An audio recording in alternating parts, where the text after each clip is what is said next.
Well, Eskom says it's finalizing arrangements to appoint an acting CEO. This follows the utility's decision to release Andre de Ruyter from his duties effective immediately. De Ruyter had resigned in December last year and was supposed to serve his notice until the end of March. Now let's discuss who will take up the critical post with leadership expert Mazwi Majola.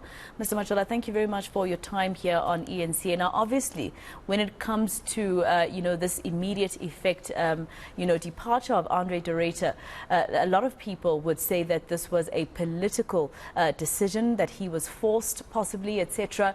But also that there's corruption, as he says in our exclusive interview here on eNCA within the ANC and Eskom. What are your thoughts?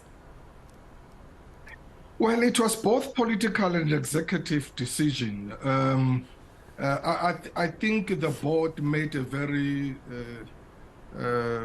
good decision to terminate Andre's contract immediately because, look, trust is the foundation of everything. Trust is the foundation of relationship. So what Andre has done, he went to the national television and really exposed all sorts of things to the whole nation, while he's still at the helm of the organization, because remember, he's still the group executive CEO until end of March. Now, whatever he said there or did was correct, was good, and we applaud him. However, the timing was not good at all, because at his level, he could have used other avenues to do that, or even maybe wait until his term ends and then take his dossier to the Hawks. Or maybe one could argue and say, maybe why did he wait for so long until he exposed this malfeasance and corruption? Because another argument would be, if Andre was not leaving Eskom, if he continued for another 10 years, would he be there knowing very well about this thing that he has been telling us? So you can see that even himself, yes, you can see that he's a man who's very embittered and frustrated and unhappy, to the point of saying, look, let me just tell it all.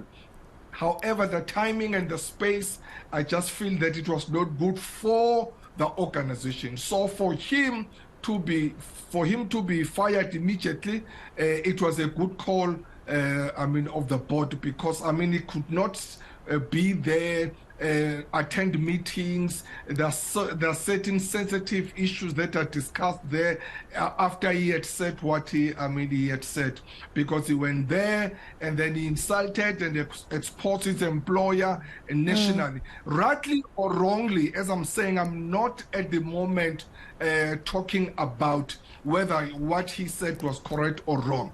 Now, whatever he said there, I think he must assist the nation. Andre, if really he is a true compatriot and a true patriotic South African, he must assist the nation and tell us who these people are. He must take his dossier to the Hawks, because you cannot play around with corruption. You cannot play around with malfeasance. Eskom is in a very terrible and horrendous state at the moment. The country is losing billions of rands because of the corruption and malfeasance that is taking place at Eskom. So Andre must give us the name, or must give us the names of these senior ministers that he referred to. He cannot just tell this thing and then leave it like that. Yeah, absolutely, and I agree with you. Now, let's talk about this particular position and the fact that it still needs to be filled. We're probably going to have an acting CEO at Eskom for God knows how long. What would be your advice to whoever that brave person is who wants to take over in that position? It should be someone who understands and who knows what is happening inside there. Someone who will run with the business immediately. Obviously, someone inside so that he understands the intricacies and challenges with understand the business savvy of the organization, and obviously someone who will be bold enough to take unpopular and popular decisions wherever necessary and possible, and someone who will be, I mean, who can't find someone who will still be taught or what needs to be done, but someone who must just take the business immediately or run with the business immediately, knowing very well what is happening. So it will be someone inside there, someone who has been there for a while, someone who understands Eskom's business. Now, is it fair for people to question, like you were saying earlier, why did he stay in this position for so long? Why is he exposing this only now? What did he get in return, possibly, during the time that he was happy to stay in the position? Is it fair, in terms of South Africans also asking the question, this whole time before Andre de Ruyter, yes, we knew there was corruption at Eskom, but we didn't have the kind of load shedding that we have now. So what is different about this outgoing CEO that the previous CEOs, were able to do? Well, the difference, you can see that this one, it seems like is the one who was bold and arrogant, someone who could not just take orders from senior people when they say that, no, you must remember so and so, whatever you do, it must be for the greater good, do this.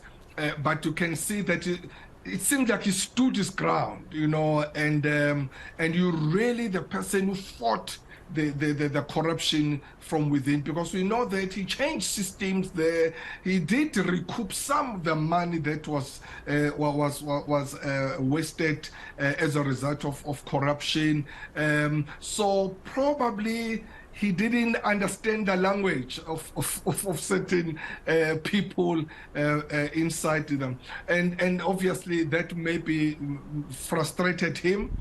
He tried his best, but I mean, as we have been told, that the load shedding thing, it's a very big problem, and that it requires different ways of dealing with it. So the difference between him and others, I'm not saying others tolerated certain malfeasance, but maybe for him as well, because he's been there for 3 years. It's quite difficult. It's easy to say these things when we are outside, obviously, because you got to get there. There's a trust issue, there is a loyalty issue, and there is a service delivery issue, and there is competence issue, and also there is your professional issue, you as a professional, that you must guard against, so that whatever you do, when you leave or whatever happens, you must not be seen or perceived as someone who was unethical. So there are so many things that it's happening there. But as I'm saying, that Andre now is out of Eskom, and I think he doesn't have anything to worry about. He must just assist the country and finish what he has started. Yeah, give us the names. We want the names. That's what we need. We need the name of the people. You cannot start something so big like this and just leave it like that. You're leaving us in limbo. You can't leave us in limbo. So you must just like as he was courageous in that interview, for sure he understood the consequences of that. All right, thank you very much. It probably also begs the question on whether or not he trusts law enforcement agencies to go there with his dossier. Thank you for speaking to us, leadership expert Mazwi Majola.